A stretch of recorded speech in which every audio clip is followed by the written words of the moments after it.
Good morning class.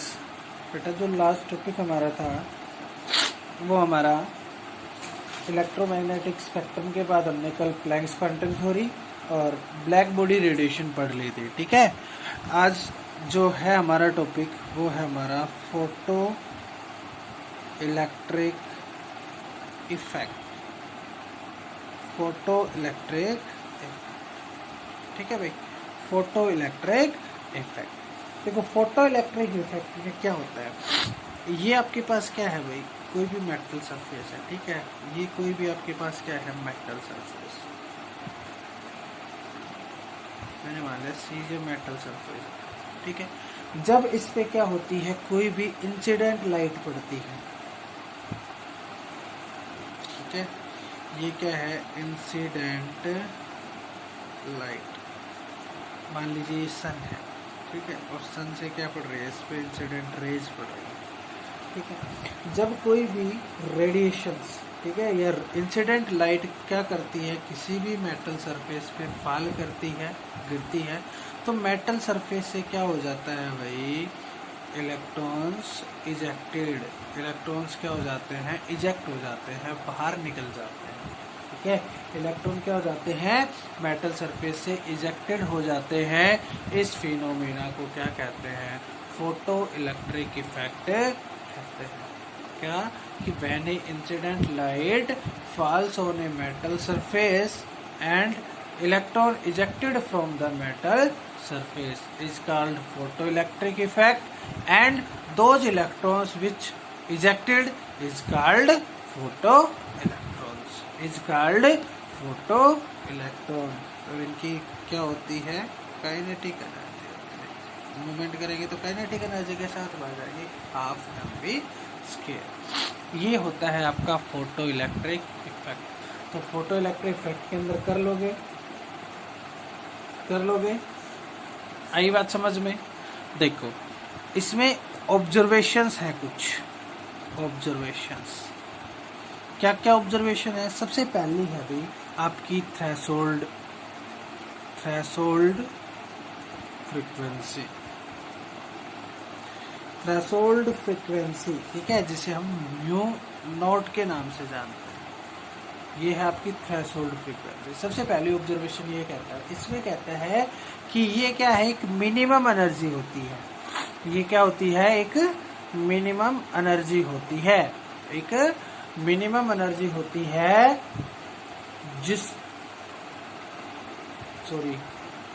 Threshold frequency है ना, तो एनर्जी नहीं बोल सकते हम इसको फ्रीक्वेंसी बोल लेंगे। क्या कहता है कि ये क्या होती है, एक मिनिमम फ्रीक्वेंसी होती है जिसकी रिक्वायरमेंट होती है इलेक्ट्रॉन को इजेक्ट करने के लिए। देखो इलेक्ट्रॉन को इजेक्ट करने के लिए जितनी मिनिमम फ्रीक्वेंसी की रिक्वायरमेंट पड़ेगी उस फ्रीक्वेंसी को क्या कहेंगे, थ्रेशोल्ड फ्रीक्वेंसी कहेंगे। तो भाई जो इंसिडेंट लाइट की जो फ्रीक्वेंसी रहेगी वो कितनी होनी चाहिए, थ्रेशोल्ड फ्रीक्वेंसी, यानी कि म्यू नॉट होनी चाहिए। अगर म्यू नॉट से कम है फ्रीक्वेंसी तो इलेक्ट्रॉन का इजेक्शन नहीं होगा, अगर म्यू नॉट है तो इलेक्ट्रॉन का इजेक्शन होगा। म्यू नॉट से कम हुई तो इलेक्ट्रॉन इजेक्टेड नहीं होंगे। ये क्या है, पहली ऑब्जर्वेशन है, जिसमें आती है थ्रेशोल्ड फ्रीक्वेंसी, एक मिनिमम फ्रीक्वेंसी होती है which is required to remove the ejected electrons. जो इजेक्टेड इलेक्ट्रॉन्स होते हैं उनको रिमूव करने के लिए काम आती है, वो क्या कहलाती है, आपकी थ्रेशोल्ड फ्रीक्वेंसी। अगर थ्रेशोल्ड फ्रीक्वेंसी आपकी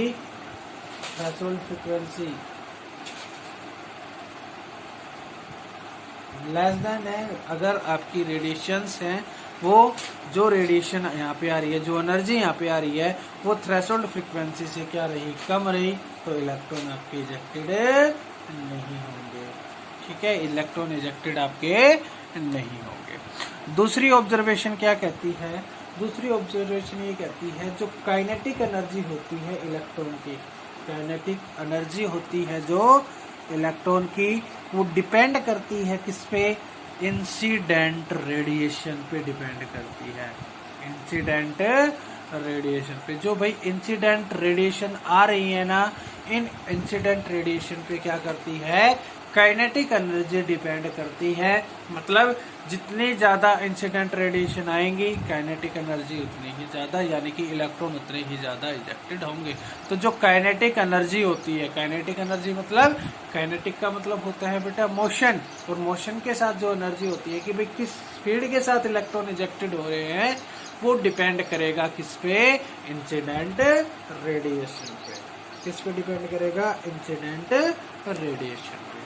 तीसरी ऑब्जर्वेशन क्या होती है इसकी, तीसरी ऑब्जर्वेशन ये होती है कि number of ejected electrons, number of ejected electrons, कि भाई कितने नंबर ऑफ इलेक्ट्रॉन इजेक्टेड हुए हैं, कितने नंबर ऑफ इलेक्ट्रॉन्स इजेक्टेड हुए हैं, ये डिपेंड करता है किस पे, इंटेंसिटी पे, इंटेंसिटी ऑफ इंसिडेंट लाइट। जो इंसिडेंट लाइट होगी उसकी इंटेंसिटी कैसी होगी, ठीक है। इंटेंसिटी का मतलब होता है बेटा चमक। मान लीजिए चमक, जितनी ज्यादा लाइट या जितनी ज्यादा एनर्जी या जितनी ज्यादा रेडिएशन आएगी उतने ही नंबर ऑफ इलेक्ट्रॉन क्या होंगे, इजेक्टेड होंगे। देखो एक बेटा सिंपल सा एग्जांपल है, अपनी जो सोलर प्लेट्स होती हैं, ठीक है, सोलर प्लेट, हाँ, जो सूर्य से ऊपर लगी होती है छतों के ऊपर, तो सोलर प्लेट्स होती है ना, वो फोटो इलेक्ट्रिक इफेक्ट की तरह ही काम करती है। जो सोलर प्लेट होती है भाई, ठीक है, वो उस पे जैसे ही सनलाइट फॉल करती है, जैसे ही सनलाइट उसमें से फॉल करती है तो उसके अंदर से क्या फ्लो हो जाता है भाई, इलेक्ट्रॉन्स का फ्लो हो जाता है, इजेक्टेड होना स्टार्ट हो जाता है, और इलेक्ट्रिसिटी उसके अंदर से कंडक्ट हो जाती है, चार्ज उसके अंदर से बहना स्टार्ट हो जाता है, यही होता है ना। तो देखो अगर आपको पता है भाई सन यानी कि सूर्य से चलती है, वो सूर्य क्या दे रहा है, रेडिएशंस दे रहा है। अगर वो इंसिडेंट रेडिएशन क्या है, जितनी इंटेंसिटी उनकी ज्यादा होगी, मतलब एक तो ये होगी भाई सर्दियों का टाइम, एक गर्मियों के टाइम में, तो सर्दियों के टाइम में सूरज कम निकलता है और गर्मी के टाइम में सूरज जो होता है वो ज्यादा निकलता है। तो जो गर्मी का सीजन होता है बेटा, उसमें क्या होता है, ज्यादा रेडिएशंस आती हैं, इंसिडेंट इंटेंसिटी जो रेडिएशन की रहेगी उसमें ज्यादा होगी, जिसकी वजह से क्या होगा भाई, आपके नंबर ऑफ इलेक्ट्रॉन्स, ठीक है, नंबर ऑफ इलेक्ट्रॉन्स इजेक्टेड होंगे वो भी ज्यादा होगा, मतलब उसके अंदर से करंट भी क्या फ्लो करेगा भाई, ज्यादा फ्लो करेगा। क्लियर ना। ये आपका होता है आपका फोटो इलेक्ट्रिक इफेक्ट। इसकी तीन आपकी ऑब्जर्वेशंस थी, तीनों ऑब्जर्वेशन आपको याद रखनी है। रिपीट कर देता हूँ, फोटो इलेक्ट्रिक इफेक्ट क्या होता है, एक फोटो इलेक्ट्रिक इफेक्ट एक ऐसा फिनोमेना होता है जिसमें कोई इंसिडेंट लाइट किसी मेटल सरफेस पे स्ट्राइक करती है और उसके इलेक्ट्रॉन का इजेक्शन होता है, क्या कहलाती है, फोटो इलेक्ट्रिक इफेक्ट कहलाती है। ऑब्जर्वेशन क्या कहते हैं कि जो इंसिडेंट लाइट होगी उसकी फ्रीक्वेंसी थ्रेशोल्ड फ्रीक्वेंसी के क्या होनी चाहिए, बराबर होनी चाहिए। थ्रेशोल्ड फ्रीक्वेंसी के क्या होनी चाहिए, बराबर होनी चाहिए। अगर थ्रेशोल्ड फ्रीक्वेंसी से उसकी फ्रीक्वेंसी इंसिडेंट लाइट जो है उसकी फ्रीक्वेंसी कम है तो इलेक्ट्रॉन का इजेक्शन नहीं होगा। और ये थ्रेशोल्ड फ्रीक्वेंसी क्या होती है, एक मिनिमम फ्रीक्वेंसी होती है जिसकी रिक्वायरमेंट होती है इलेक्ट्रॉन के इजेक्शन करने के लिए मेटल सरफेस पे। दूसरी ऑब्जर्वेशन हमने पढ़ी क्या, कि जो काइनेटिक एनर्जी होती है कि भाई किस स्पीड के साथ इलेक्ट्रॉन इजेक्टेड होंगे वो डिपेंड करता है किस पे, इंसिडेंट रेडिएशन पे। कि जो इंसिडेंट रेडिएशन होगी उस चीज पे डिपेंड करेगा कि काइनेटिक एनर्जी क्या होगी इलेक्ट्रॉन्स की। तीसरी चीज क्या कहता है कि नंबर ऑफ इजेक्टेड इलेक्ट्रॉन्स की, कितने नंबर ऑफ इलेक्ट्रॉन इजेक्टेड हुए, ये इस बात पे डिपेंड करता है कि इंसिडेंट लाइट जो रहेगी उसकी इंटेंसिटी कैसी रहेगी, उसकी चमक कैसी रहेगी। ठीक है, तो इस चीज पे क्या करता है, वो डिपेंड करता है। क्लियर हो गया, आया समझ में इतना। अब इसका देखो एक न्यूमेरिकल करवाते हैं, न्यूमेरिकल पोर्शन भी आपसे पूछता है, तो एक न्यूमेरिकल देखो इसका कहता है कि calculate the energy of 1 mole of photon of radiation whose frequency is 5 into 10 की power 14 5 into 10 की power 14 जूल पर सेकेंड लगा लो। कि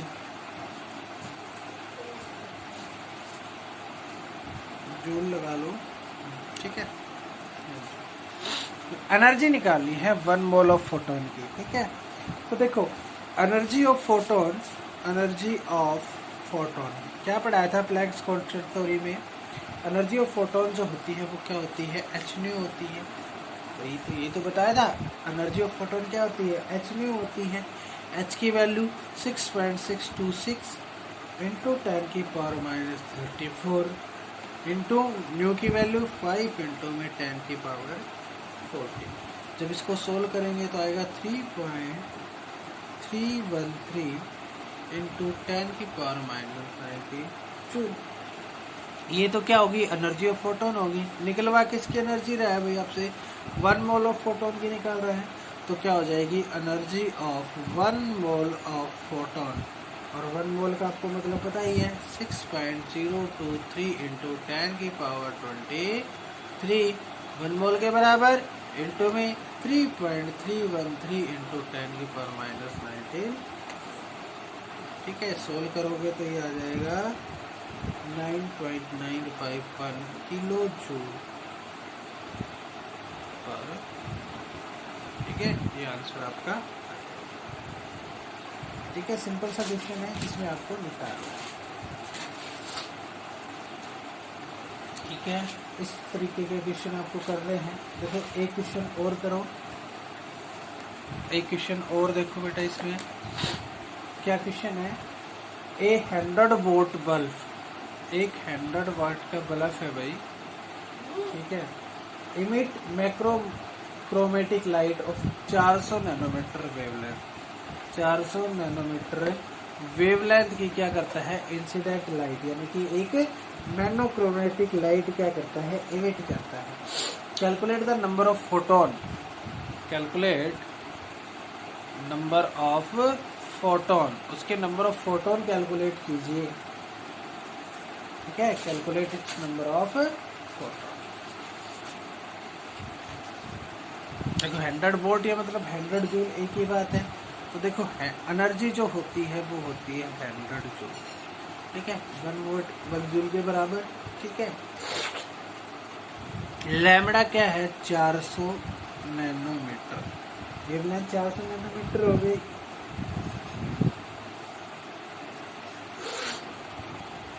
मीटर में बना लेंगे इसको, नैनोमीटर से मीटर में बना लेंगे, ठीक है। नंबर ऑफ फोटोन निकालने हैं। नंबर ऑफ फोटोन कैसे निकलते हैं भाई, बताया था E = में NH न्यू निकलता है, ठीक है। NH न्यू, तो हमें N निकालना है। N कैसे निकलेगा बताओ, H न्यू अपॉन में E निकलेगा, ठीक है। यहाँ से H अपॉन में E है, न्यू फ्रीक्वेंसी दे नहीं रखी, क्या दे रखा है, लैम्बडा। ये क्या होता है, फ्रीक्वेंसी। आपने एक रिलेशन पढ़ा था किसमें, फ्रीक्वेंसी में, क्या पढ़ा था, C अपॉन लैम्बडा पढ़ा था या नहीं पढ़ा था, C अपॉन लैम्बडा। जो फ्रीक्वेंसी होती है वो वेलोसिटी ऑफ लाइट अपॉन में वेवलेंथ, तो इसकी जगह मैंने क्या कर दिया, C अपॉन, ठीक है। वैल्यू पुट कर दो भाई, H की value 6.626, velocity of light 3 into में 10⁸ मीटर पर सेकेंड।